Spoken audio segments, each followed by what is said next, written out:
Ma mère m'a envoyé un message qui disait « Armelle, ne viens pas. La famille veut un mariage sans drama. » Ma propre sœur, Élodie, a liké ce message avec un cœur rouge.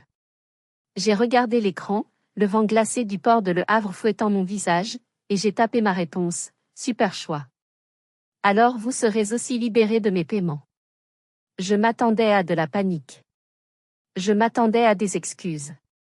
Mais ce qui est arrivé ensuite m'a glacé le sang plus que l'hiver normand. Le groupe de discussion a explosé de rire. Ils ont ri. Ils pensaient que je bluffais.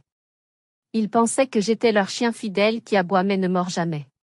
Ils ne savaient pas qu'ils venaient de dégoupiller une grenade. Avant de vous raconter comment j'ai transformé leur rire en larmes et comment j'ai annulé le mariage du siècle avec un simple tableau Excel, j'ai besoin de savoir que je ne suis pas seule. Dites-moi dans les commentaires d'où vous écoutez cette histoire. Quelle ville, quel pays? Et quelle heure est-il chez vous en ce moment?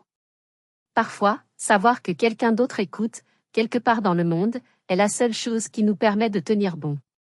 Je n'ai pas pleuré. C'est la première chose que vous devez savoir sur moi.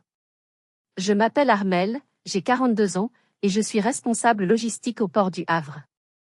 Mon métier consiste à gérer des milliers de conteneurs, à prévoir des tempêtes, à résoudre des crises internationales avant même que le capitaine du navire ne sache qu'il y a un problème. Je suis habitué au chaos.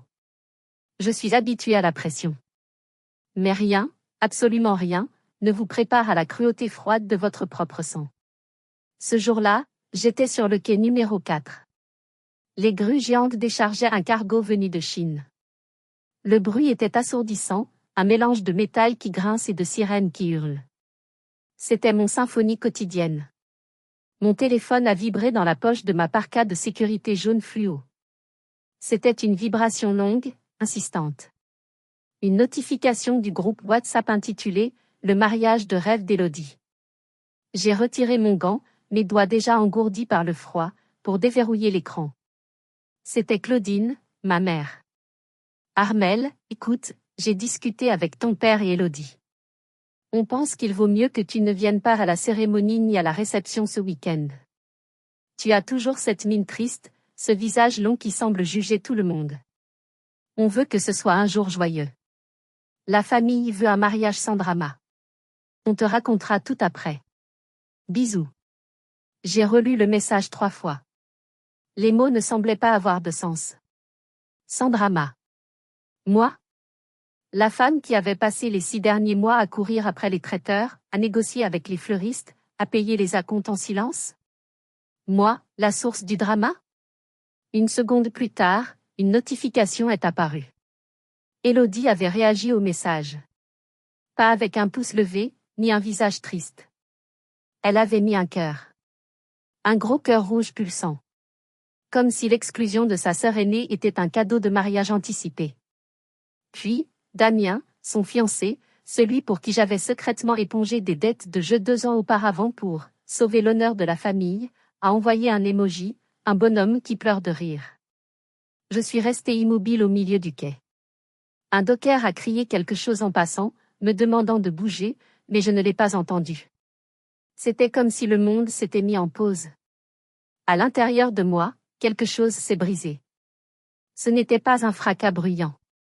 C'était le bruit sec et net d'une branche morte qui cède enfin sous le poids de la neige. C'était le son de ma loyauté qui mourait. J'ai regardé les conteneurs empilés devant moi. Des structures d'acier, solides, impénétrables. J'avais passé ma vie à essayer d'être comme, solide, fiable, portant le poids sans se plaindre. Mais à cet instant, j'ai compris que je n'étais pas une fondation pour ma famille. J'étais un paillasson. Mes doigts tremblaient, non plus de froid, mais d'une adrénaline pure et glaciale. J'ai tapé ma réponse. Je n'ai pas insulté. Je n'ai pas supplié. J'ai utilisé le langage que je maîtrise le mieux, celui des faits et des conséquences. La CHN-TUIVI. VITIMINGICNGSCGI FON KIKAK CONTANTO ANSEA CONLUON. Choix excellent. Alors vous serez aussi libérés de mes paiements.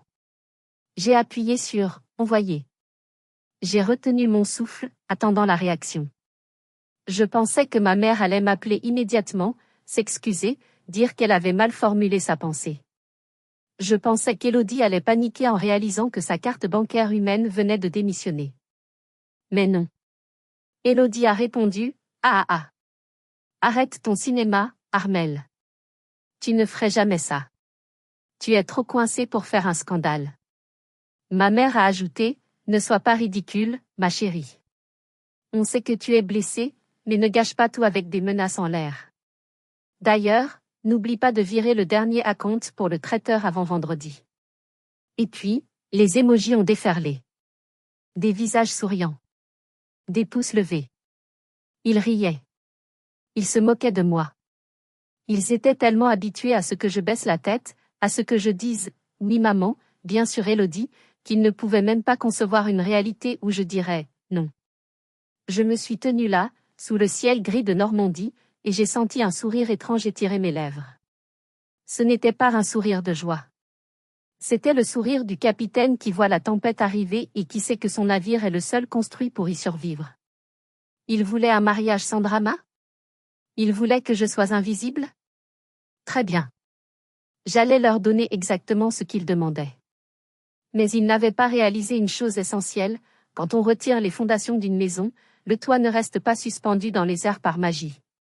Il s'effondre. Et j'allais regarder chaque brique tomber. Pour comprendre pourquoi ce message a été le point de non-retour, vous devez comprendre qui je suis dans cette famille.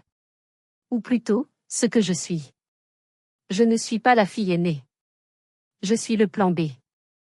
Je suis le filet de sécurité. Je suis le carnet de chèques. Depuis toute petite, les rôles étaient distribués avec la précision d'une pièce de théâtre classique. Élodie, née 12 ans après moi, était le miracle. La princesse blonde aux yeux bleus, fragile, charmante, celle qu'il fallait protéger. Moi, brune, carrée, sérieuse, j'étais la débrouillarde. Armelle, laisse ta part de gâteau à ta sœur, elle a faim. Armelle, aide ta sœur avec ses devoirs, tu sais qu'elle a du mal. Armelle, tu peux prêter ta voiture à Élodie? La sienne est en panne et elle a une soirée importante. J'ai grandi avec l'idée que mon amour se mesurait à mon utilité. Si je ne servais à rien, je n'étais personne. Alors, j'ai excellé. J'ai fait des études de gestion, je suis rentrée au port, j'ai gravi les échelons dans un milieu d'hommes, à force de travail acharné et de nuits blanches. Je suis devenue celle qui résout les problèmes.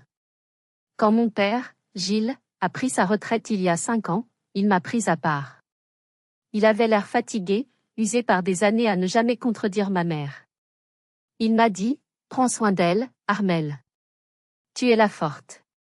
Elles ont besoin de toi. » J'ai pris cela comme une promesse sacrée. J'ai cru que c'était de l'amour. Je ne voyais pas que c'était une chaîne qu'il me passait autour du cou avant de se retirer dans son garage pour bricoler et fuir la réalité.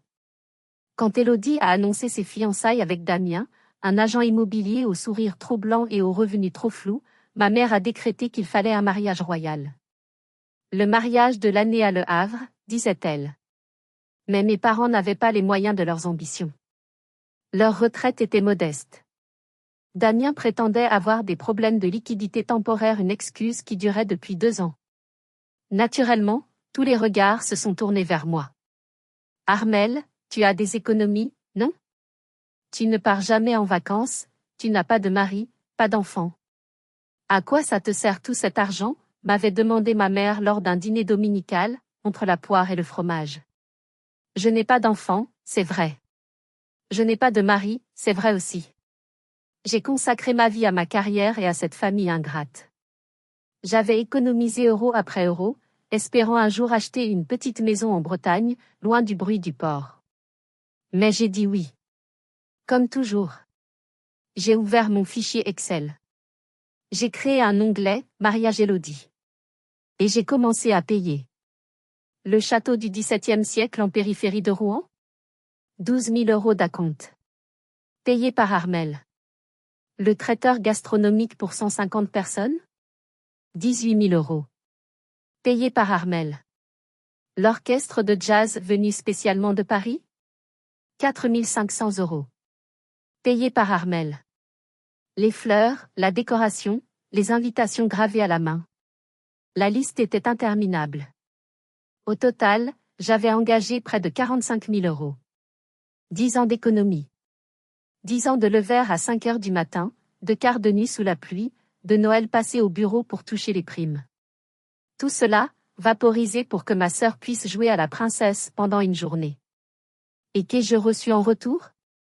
Pas un merci. Pas une seule fois. Pour eux, c'était normal. C'était mon devoir. Pire, ils me traitaient comme une employée incompétente. Armelle, pourquoi tu as choisi ces nappes blancs cassées? J'avais dit y voir. Tu n'écoutes jamais, me criait Élodie au téléphone pendant que je gérais une grève des dockers au travail. Armelle, le groupe de jazz demande une chambre d'hôtel. Tu as oublié de réserver? Mais qu'est-ce que tu as dans la tête, soupirait ma mère. J'encaissais. Je me disais que c'était le stress du mariage. Je me disais qu'une fois la fête passée, ils réaliseraient ce que j'avais fait pour eux. Je me berçais d'illusions. Il y a 2 ans, j'avais dû vendre ma voiture, une petite Audi que j'adorais, pour payer 8 000 € de dette de jeu de Damien. Maman m'avait supplié à genoux, si ça se sait, l'honneur de la famille est fichu. Élodie va mourir de chagrin. J'avais vendu la voiture. J'avais pris le bus pendant 6 mois.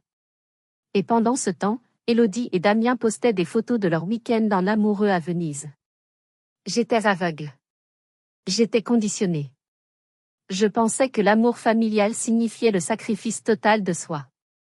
Mais il y a une différence entre se sacrifier et se faire dévorer. Et je ne savais pas encore que le pire, l'humiliation suprême, allait se produire dans une boutique de luxe à Paris, une semaine avant ce fameux SMS. C'est cet événement qui, rétrospectivement, a allumé la mèche. C'était il y a exactement 7 jours. L'événement qui aurait dû me faire ouvrir les yeux, mais que j'avais refoulé jusqu'à ce que le message de ma mère ne fasse tout remonter à la surface. Élodie avait rendez-vous pour l'essayage final de sa robe de mariée. Une création sur mesure d'un designer parisien en vogue. Prix de la robe, 6 500 €. Devinez qui avait fait le virement? Le rendez-vous était fixé à 16 heures, avenue Montaigne à Paris. J'avais dû poser une demi-journée de congé, prendre le train depuis Le Havre, et courir dans le métro pour arriver à l'heure. Je suis arrivée essoufflée, mes cheveux un peu décoiffés par le vent, portant mon tailleur gris anthracite de travail, pratique et sans forme, et mes chaussures plates confortables pour arpenter les quais. Je suis entrée dans la boutique. C'était un temple du luxe, tout en marbre blanc, miroir doré et silence feutré. Ma mère et Élodie étaient déjà là. Elles étaient assises sur des canapés en velours rose poudré, sirotant du champagne. Élodie rayonnait. Ma mère, dans son manteau de fourrure, qu'elle n'avait certainement pas payé elle-même, ressemblait à la reine-mère. Quand je suis entrée, personne ne s'est levé pour m'accueillir. Ma mère m'a juste jeté un coup d'œil critique. Tu es en retard, Armelle. Et regarde-toi, tu aurais pu faire un effort vestimentaire. On est avenue Montaigne, pas au marché aux poissons. J'ai avalé ma salive, ravalant ma réplique sur le fait que c'était mon travail au marché aux poissons qui payait le champagne qu'elle buvait. Désolée, le train avait du retard, ai-je murmuré. Une vendeuse, une jeune femme impeccable avec un chignon strict et un dédain mal dissimulé, s'est approchée de moi. Elle m'a toisé de la tête aux pieds, son regard s'attardant sur mon sac à main usé. Puis, elle s'est tournée vers ma mère et a demandé avec un sourire poli, « Madame, souhaitez-vous que votre employée attende ici ou préfère-t-elle aller chercher les autres accessoires dans la réserve ?» Le temps s'est arrêté. Votre employée. Elle pensait que j'étais la bonne. L'assistante. La domestique. J'ai ouvert la bouche pour rectifier. Je suis sa sœur. Je suis celle qui a payé cette robe. C'est ce que j'aurais dû dire. Mais avant que je puisse émettre un son, j'ai vu le regard d'Élodie. Elle a pouffé de rire. Un petit rire cristallin, cruel. Elle a croisé le regard de la vendeuse et n'a rien dit. J'ai regardé ma mère. Ma propre mère. Elle a simplement haussé les épaules, pris une gorgée de champagne et a dit, « Oh, laissez-la s'occuper des affaires. » Armelle, tiens mon manteau et le sac de ta sœur, tu veux bien? Ils prennent trop de place sur le canapé. Elle n'a pas démenti. Elle a validé l'insulte. Elle m'a transformée en domestique devant une inconnue pour ne pas avouer qu'elle avait une fille qui ne correspondait pas au décor glamour qu'elle voulait projeter. La vendeuse m'a tendu les affaires avec un petit sourire condescendant. Tenez. Faites attention, c'est fragile. J'ai pris le manteau. J'ai pris le sac. J'avais l'impression de porter des pierres brûlantes. Je suis restée debout, dans un coin de la pièce, les bras chargés comme une mule, pendant 2 heures. J'ai regardé ma sœur parader devant le miroir. Oh maman, regarde cette traîne. C'est divin, s'exclamait-elle. Tu es magnifique, ma chérie. Une vraie princesse, répondait ma mère, les larmes aux yeux. À un moment, la traîne de la robe s'est mal positionnée. Élodie a claqué des doigts dans ma direction, sans même me regarder. Et toi? Viens arranger ça. Ça fait des plis. Elle ne m'a pas appelé par mon prénom. Elle a dit « Et toi ?» J'ai posé les manteaux. Je me suis avancée. Je me suis mise à genoux sur le tapis épais. J'ai lissé la soie et la dentelle de cette robe qui coûtait plus cher que ma première voiture. J'étais à genoux au pied de ma sœur, la tête baissée. En relevant les yeux, j'ai vu nos reflets dans le grand miroir triptyque. Elle, en blanc, triomphante, lumineuse. Moi, en gris, à genoux, invisible. Et derrière nous, ma mère qui souriait, satisfaite de cette hiérarchie naturelle. C'est à ce moment précis que j'ai senti la première fissure. Je me demande, et je vous pose la question très sérieusement, chers auditeurs, qu'auriez-vous fait à ma place? Auriez-vous jeté la robe?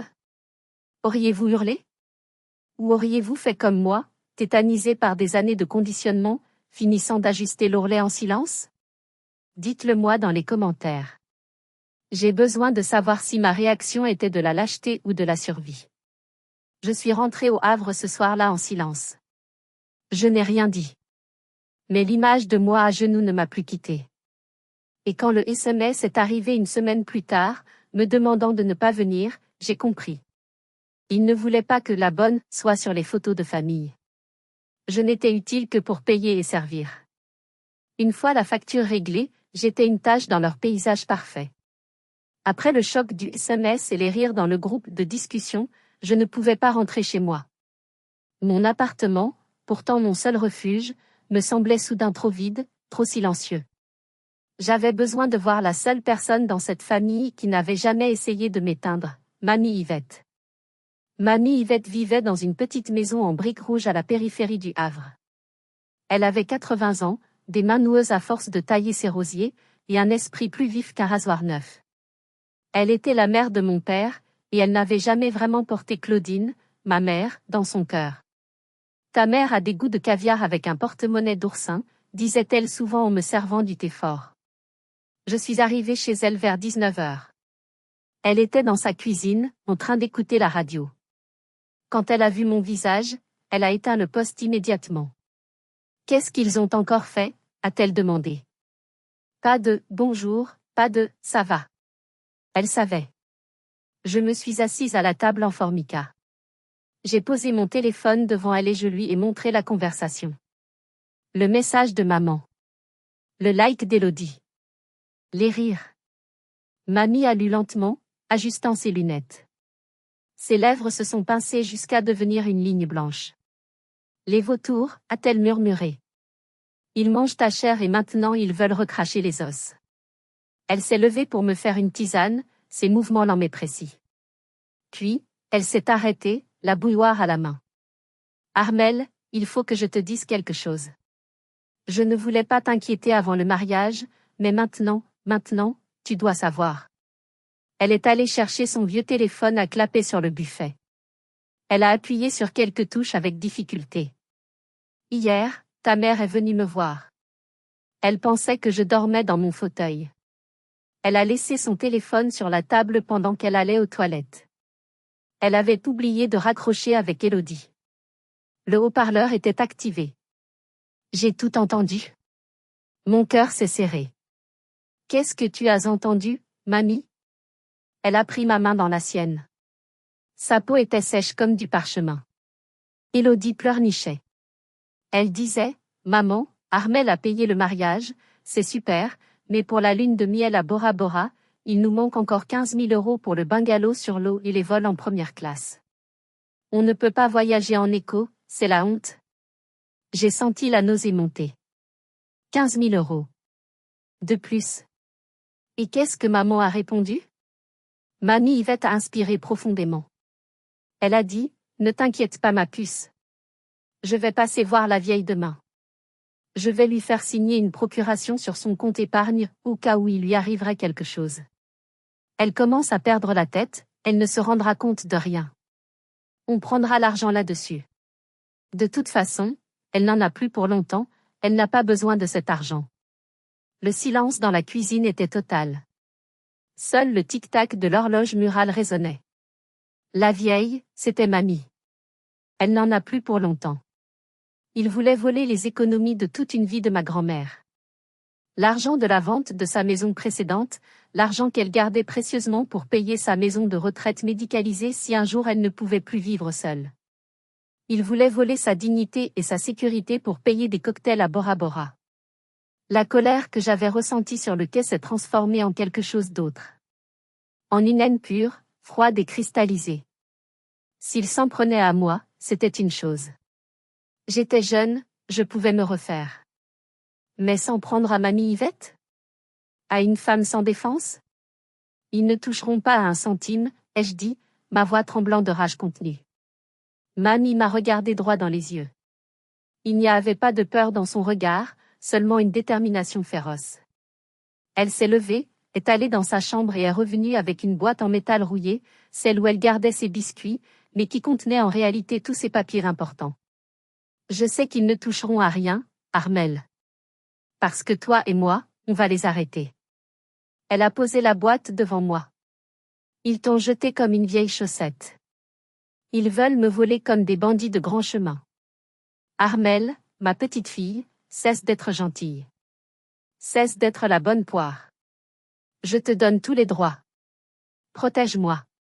Et venge-toi. J'ai regardé cette vieille dame, si frêle en apparence mais si forte en esprit. Elle me donnait la permission que j'attendais depuis toujours. La permission de ne plus être la victime. Tu es sûre, mamie? Ça va être moche. Ils vont crier, ils vont pleurer. Elle a souri, un sourire malicieux qui lui a fait gagner 10 ans d'âge. Qu'ils crient. Je suis sourde d'une oreille de toute façon. Fais-les payer, Armel. Pour chaque larme qu'ils t'ont fait verser. Fais-leur cracher chaque euro. C'était le pacte. Dans cette petite cuisine modeste, sous la lumière jaune d'un néon qui grésillait, l'alliance entre la brebis galeuse et l'aïeul condamné venait de naître. Et le reste de la famille, qui sirotait probablement du champagne dans leur retraite pré-mariage dans le sud de la France, n'avait aucune idée de l'orage qui se préparait au nord. Ils veulent mon argent, a dit mamie en trempant un biscuit dans son thé. Ils vont avoir ma petite fille en colère à la place. Je crois qu'ils perdent au change. Il était 23 heures quand j'ai quitté mamie Yvette.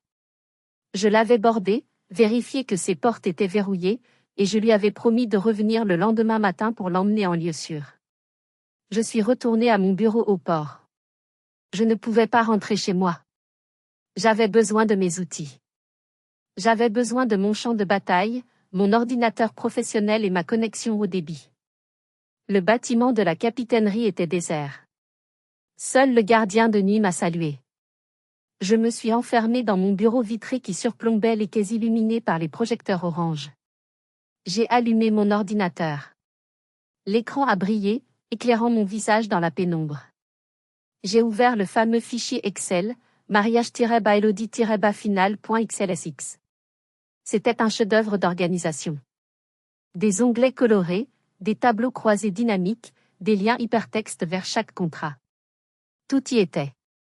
Chaque rêve de ma sœur, quantifié, planifié, et surtout, financé par moi. J'ai pris une grande inspiration. J'ai repensé au rire dans le groupe de discussion. J'ai repensé à ma mère me traitant d'employée. J'ai repensé à leur projet de voler l'argent de mamie. Mes mains se sont posées sur le clavier. Elles ne tremblaient plus. Elles étaient stables, comme celles d'un chirurgien prêt à opérer. Sauf que je n'allais pas sauver le patient. J'allais l'euthanasier. Premier onglet, le LIEU. Château de Valmont. J'ai ouvert le contrat PDF.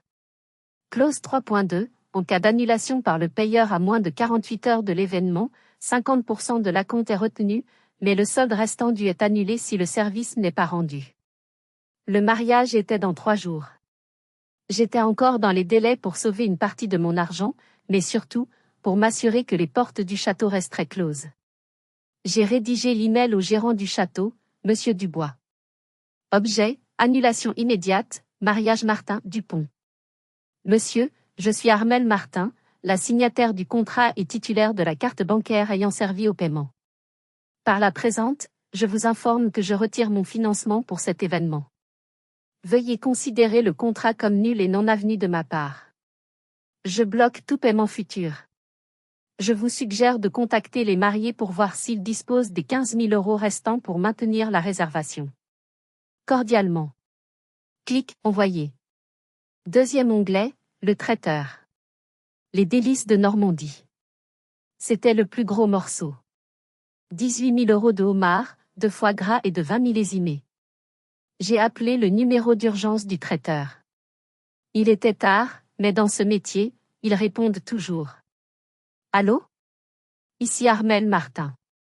Oui, pour le mariage de samedi. Écoutez attentivement. Je suis la payeuse. Je stoppe tout. Si vous livrez une seule crevette, vous ne serez pas payé. Je vous conseille d'annuler la commande de produits frais maintenant. Le chef au bout du fil a bégayé, mais madame, c'est dans 3 jours. Tout est commandé. Alors envoyez la facture à madame Claudine Martin et mademoiselle Élodie Martin. Mais je vous préviens, leur solvabilité est douteuse. Moi, je me retire. Bonne soirée. Je n'ai pas attendu sa réponse. J'ai raccroché. Troisième onglet, les transports. Ma famille était actuellement dans le sud de la France, à Nice, pour se détendre avant le grand jour. J'avais payé leur billet d'avion aller-retour sur Air France. Classe affaires, bien sûr, car maman a mal aux jambes. Je me suis connecté au site de la compagnie aérienne. J'avais tous les numéros de dossier. C'était mon compte fidélité qui avait été utilisé. J'ai sélectionné les billets de retour prévus pour le lendemain matin. Option, modifier, annuler. J'ai hésité une seconde. Juste une. Puis j'ai vu le visage de mamie Yvette. J'ai cliqué sur « Annuler ». Remboursement crédité sur ma carte bancaire. Ils étaient coincés à Nice. Sans billet retour. Et comme j'avais aussi bloqué ma carte de crédit, secondaire, que j'avais prêtée à Élodie pour ses petites dépenses, ils allaient avoir une surprise en essayant de payer leur taxi pour l'aéroport. J'ai continué ainsi pendant 2 heures. Le fleuriste. Le DJ. Le photographe. La maquilleuse.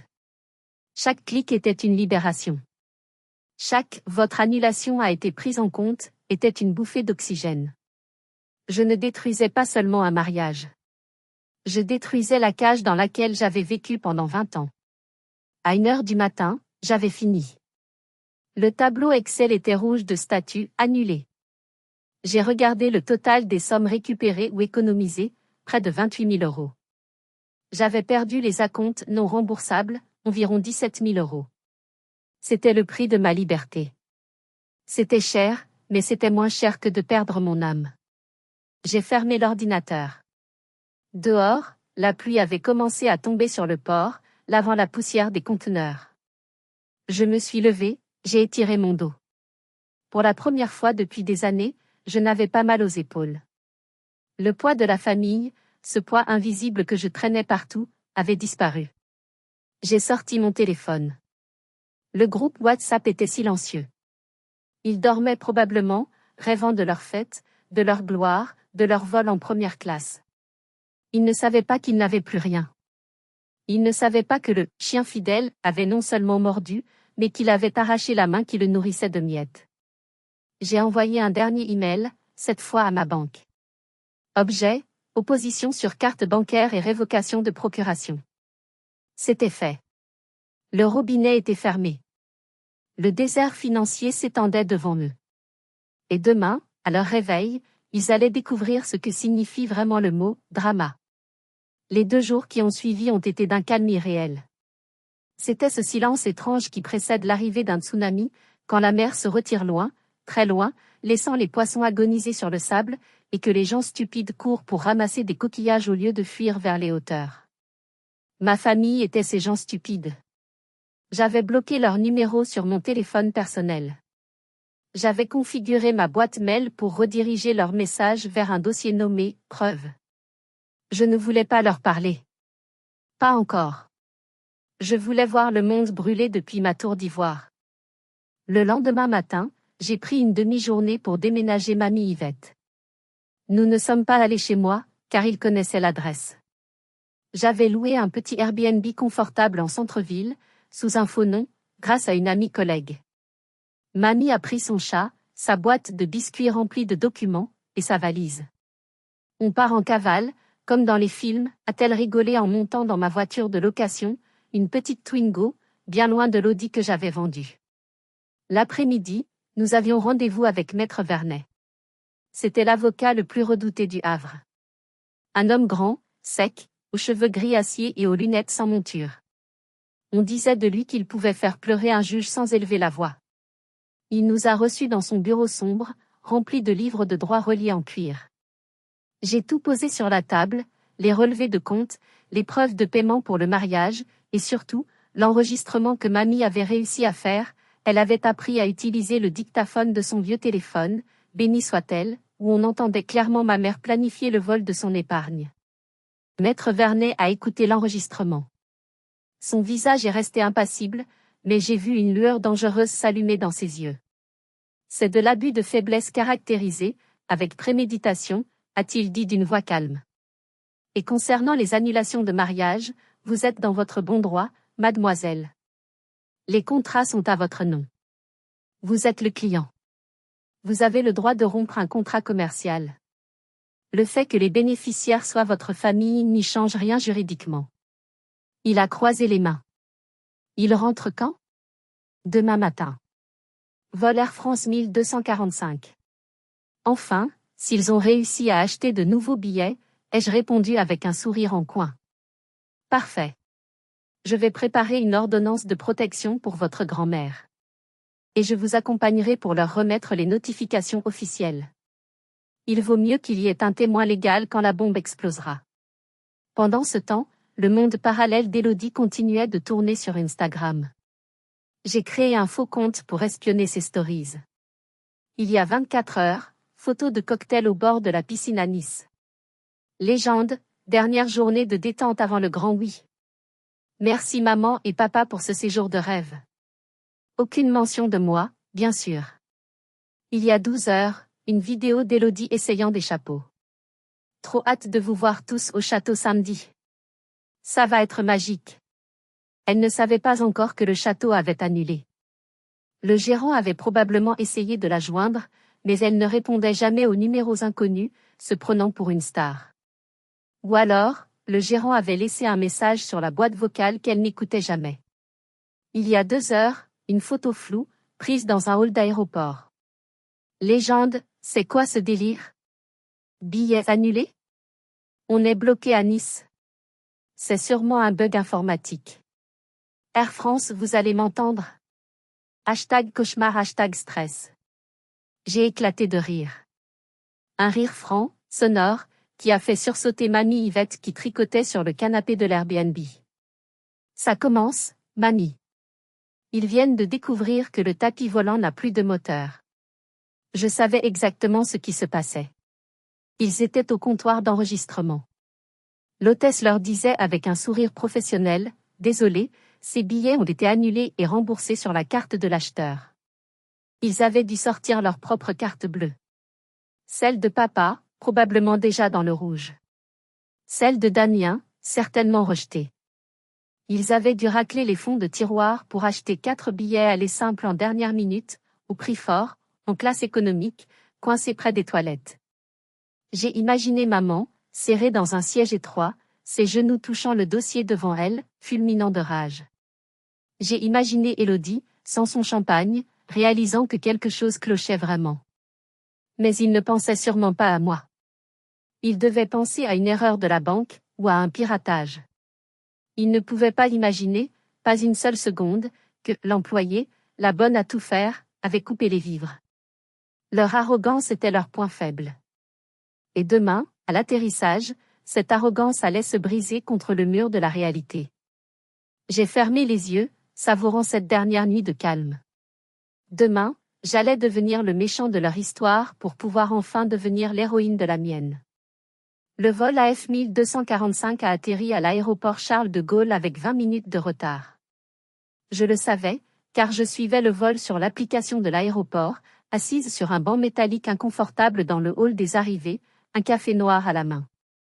À ma gauche, Mamie Yvette, droite comme un i dans son manteau de laine, serrait son sac à main comme une arme. À ma droite, Maître Vernet, impassible dans son costume sombre, consultait ses dossiers. Nous formions un trio improbable, la vengeresse, l'aïeul et l'exécuteur. Le hall était bruyant, rempli de familles qui s'embrassaient, de chauffeurs de taxi tenant des pancartes. Moi, je n'avais pas de pancarte. Je n'avais pas besoin d'écrire leur nom. Ils savaient qui j'étais. Ou du moins, ils croyaient le savoir. Les portes automatiques se sont ouvertes. Le flot de passagers a commencé à se déverser. Je les ai vus immédiatement. On ne pouvait pas les rater. Ils ressemblaient à un orage ambulant. Ma mère marchait en tête, furieuse, traînant sa valise Louis Vuitton comme si elle voulait écraser le sol. Elle avait l'air épuisée et décoiffée. Le vol en classe économique n'avait pas dû être clément avec son brushing. Derrière elle, Élodie, les yeux cachés derrière d'énormes lunettes de soleil, tapait frénétiquement sur son téléphone. Puis mon père, Gilles, courbé sous le poids de 3 sacs, le visage gris. Et enfin Damien, les mains dans les poches, l'air d'un homme qui cherche la sortie de secours la plus proche. Il scannait la foule, cherchant le chauffeur de la limousine que j'étais censé avoir réservé, et que j'avais annulé. Il cherchait le luxe. Il cherchait la facilité. Leurs yeux ont glissé sur moi, puis sont revenus, incrédules. Ils m'ont vu. Non pas en tenue de chauffeur, mais en jean et blouson de cuir, les bras croisés, flanqués de leur pire cauchemar, Mamie, et d'un inconnu en costume. Ma mère a foncé sur moi. L'habitude de l'agression était ancrée en elle. Armelle. Mais qu'est-ce que tu fais là habillée comme une clocharde? Où est le chauffeur? On a vécu un enfer. Les billets ont été annulés, on a dû payer nous-mêmes. C'est inadmissible. Tu as intérêt à avoir une bonne explication et à nous rembourser immédiatement. Elle n'a même pas remarqué Mamie ou l'avocat. Elle était en mode attaque. Je n'ai pas bougé d'un millimètre. J'ai pris une gorgée de mon café, calmement. Bonjour maman. Bonjour Élodie. Le chauffeur n'est pas là. Parce qu'il n'y a plus de chauffeur. Élodie a retiré ses lunettes, révélant des yeux cernés. Quoi? Tu te fous de nous? On est crevés. Appelle un Uber, tout de suite. C'est là que j'ai souri. Ce sourire froid que j'avais répété devant mon miroir. Non. Maman, tu m'as envoyé un message très clair, la famille veut un mariage sans drama. J'ai réfléchi. Et j'ai réalisé que le drama, c'était moi qui payais tout et qui subissais vos insultes. Alors, pour respecter ton souhait, j'ai supprimé la source du drama. J'ai tout annulé. Le silence qui a suivi a duré 3 secondes, mais il a paru durer une éternité. Les bruits de l'aéroport semblaient s'estomper. Comment ça, tout annulé, a demandé Damien, sa voix montant dans les aigus. Tout, ai-je articulé. Le château. Le traiteur. Les fleurs. Le digi. Et bien sûr, la limousine. Ah, et j'ai aussi bloqué toutes les cartes bancaires que vous utilisez. Ma mère est devenue pourpre. Une veine a commencé à battre sur son front. Tu mens. Tu n'oserais pas. C'est le mariage de ta sœur. C'est sacré. Ce qui est sacré, c'est le respect, Claudine. La voix de Mamie Yvette a claqué comme un coup de fouet. Ma mère a sursauté, réalisant enfin la présence de sa belle-mère. Yvette? Qu'est-ce que vous faites là? Maître Vernet a fait un pas en avant. Il a tendu une enveloppe épaisse à ma mère, puis une autre à Damien. Madame Martin, monsieur. Je suis Maître Vernet, avocat de Madame Yvette Martin et de Mademoiselle Armelle Martin. Ce pli contient une notification officielle vous informant que tout accès au compte de Madame Yvette Martin vous est désormais interdit. Nous avons également déposé une plainte préventive pour tentative d'abus de faiblesse, basée sur des enregistrements audio explicites. Ma mère a pris l'enveloppe, les mains tremblantes. Elle a regardé l'avocat, puis moi, puis mamie. La compréhension commençait à se frayer un chemin à travers son déni. Un avocat? Contre ta propre famille? Armelle, tu es devenue folle, a crié Élodie. Mon mariage est dans 2 jours. Tu ne peux pas faire ça. Je l'ai déjà fait, Élodie. C'est fini. Il n'y a pas de mariage. Pas payé par moi en tout cas. Si tu as 30 000 € sur toi, tu peux peut-être rappeler le traiteur. Sinon, je te suggère de commander des pizzas. J'ai vu l'espoir s'éteindre dans les yeux de ma sœur. Son visage est passé du rose de la colère à un blanc cireux. Elle a réalisé que ce n'était pas une blague. Ce n'était pas un caprice de sa grande sœur jalouse. C'était une exécution sommaire. Mais, les invités, a balbutié mon père, parlant pour la première fois. Tout le monde vient.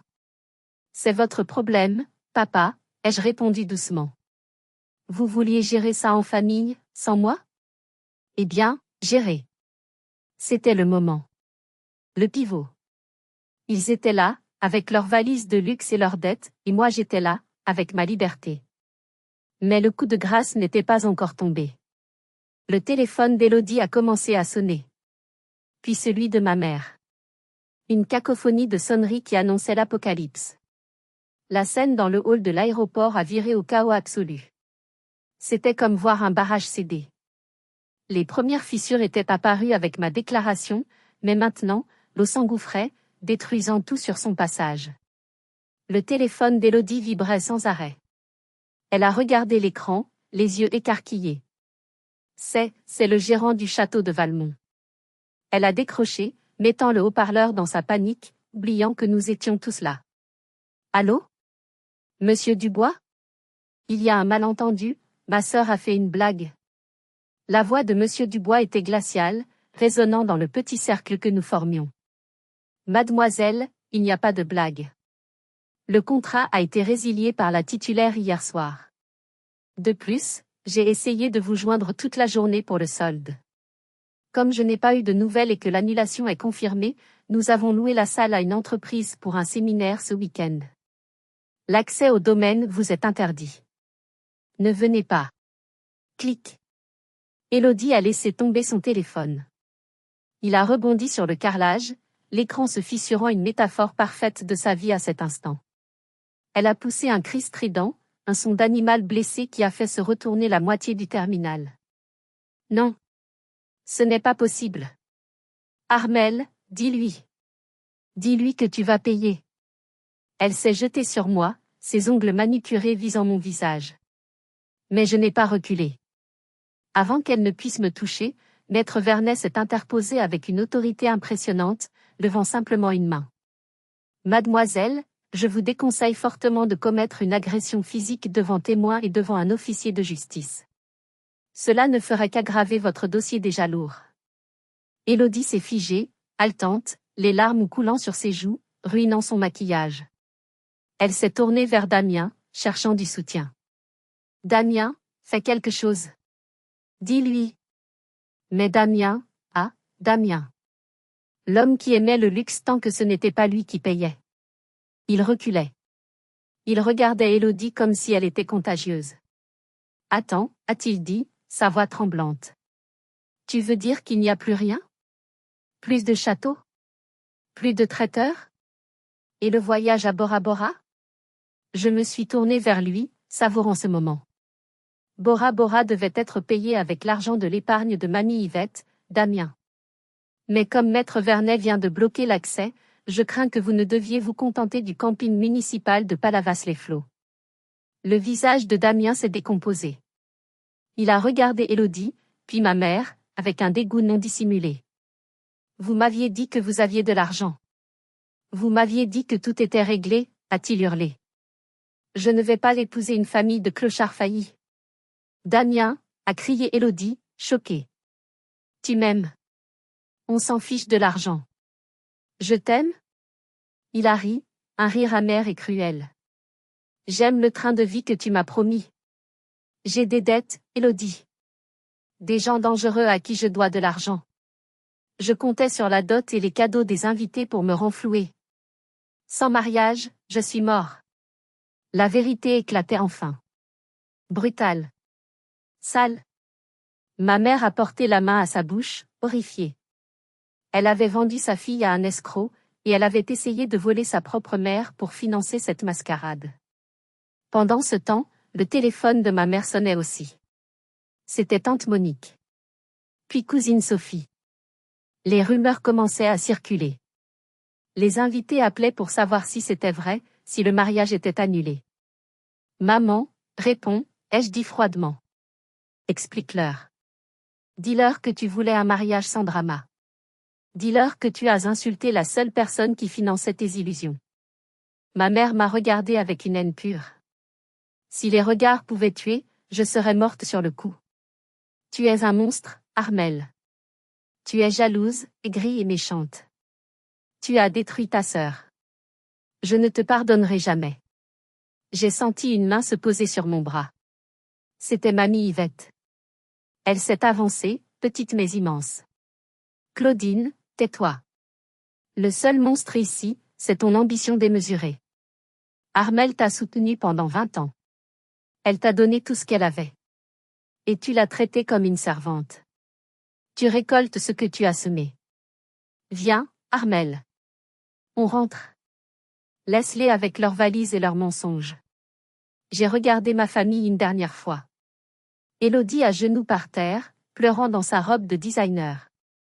Damien qui s'éloignait déjà à grandes enjambées vers la sortie, l'abandonnant là. Papa qui fixait le sol, impuissant. Et maman, rouge de rage, tenant son téléphone qui ne cessait de sonner.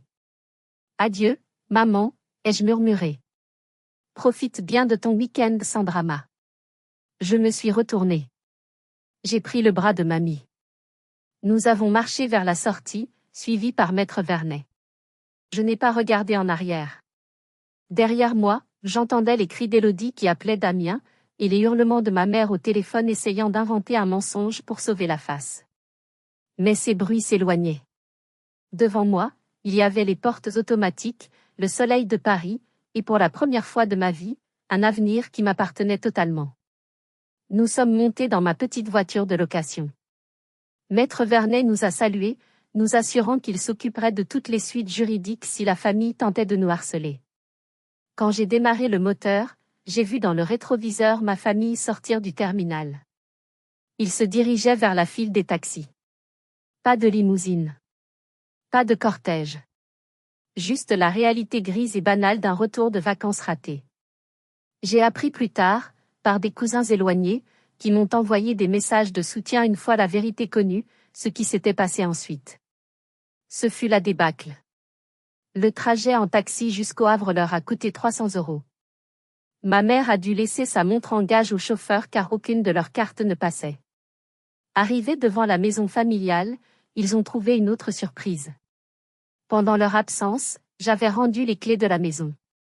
Mais avant cela, j'avais déménagé toutes mes affaires. Ma chambre, qui servait aussi de débarras pour les achats impulsifs d'Élodie, était vide. J'avais aussi emporté le téléviseur grand écran du salon, que j'avais payé, la machine à café haut de gamme, mon cadeau de Noël pour l'an dernier, et même les meubles de jardin. Tout ce qui était à moi, tout ce que j'avais acheté, avait disparu.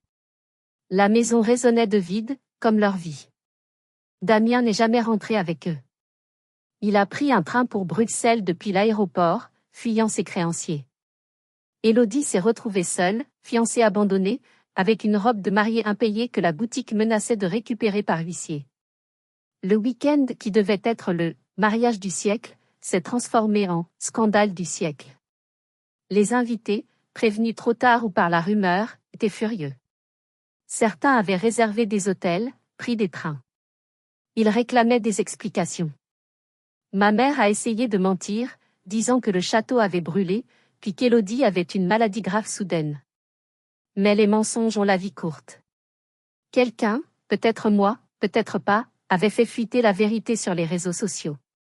Une capture d'écran anonyme du message de maman, la famille veut un mariage sans drama, a circulé dans le petit cercle bourgeois du Havre. La réputation de Claudine, qu'elle chérissait plus que tout, était en lambeaux. Elle était devenue la risée de la ville, la mère qui avait banni la fille qui payait tout.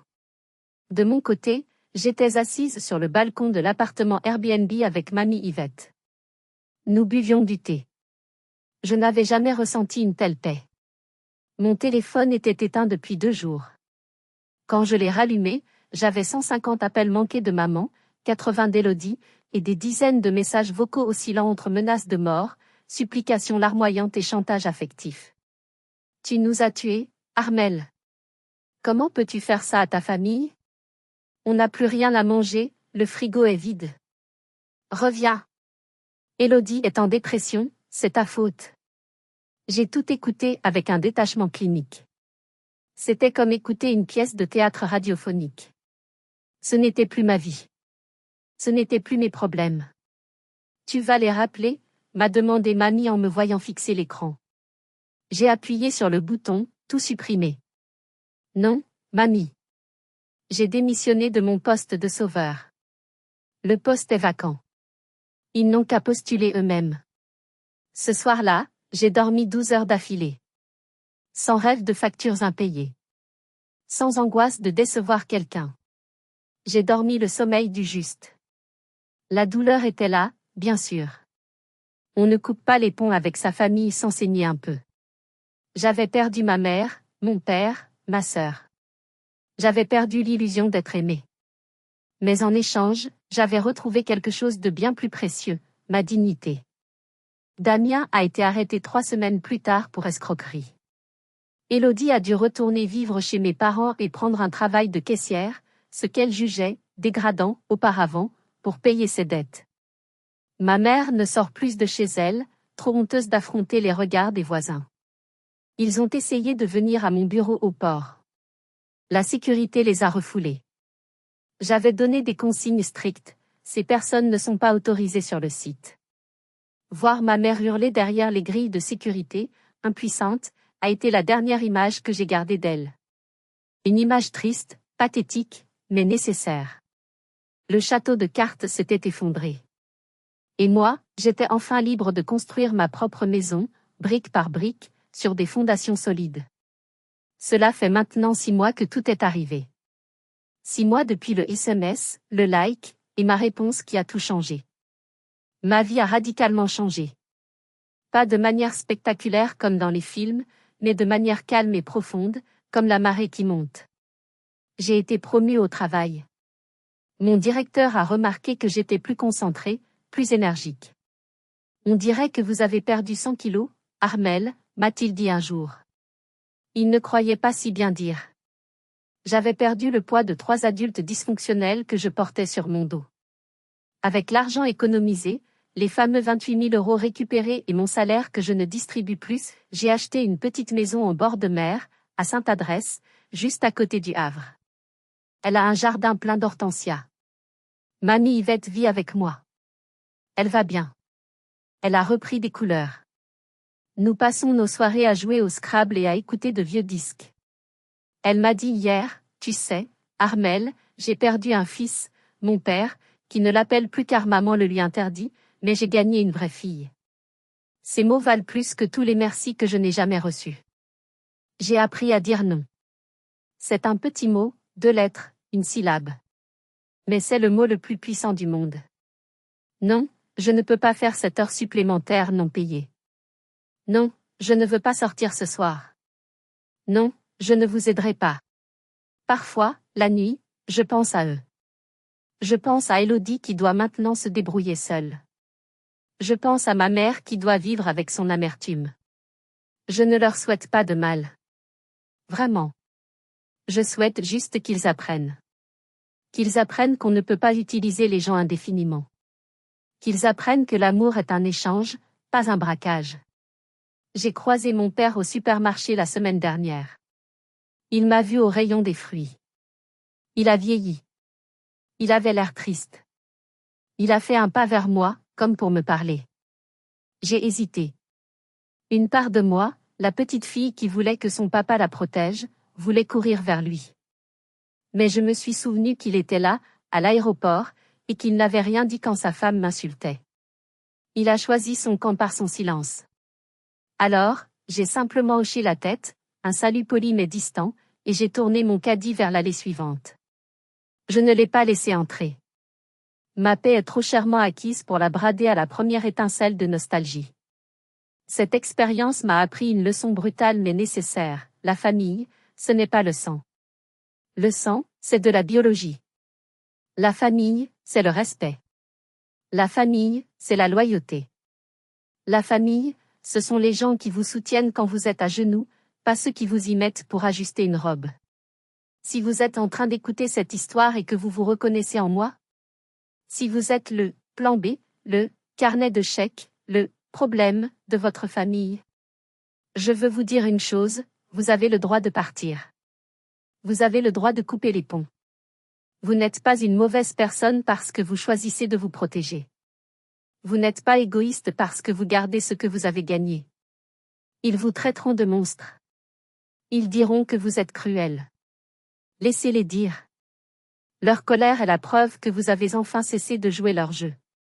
La liberté a un prix. J'ai payé le mien en solitude au début, en larmes, en culpabilité.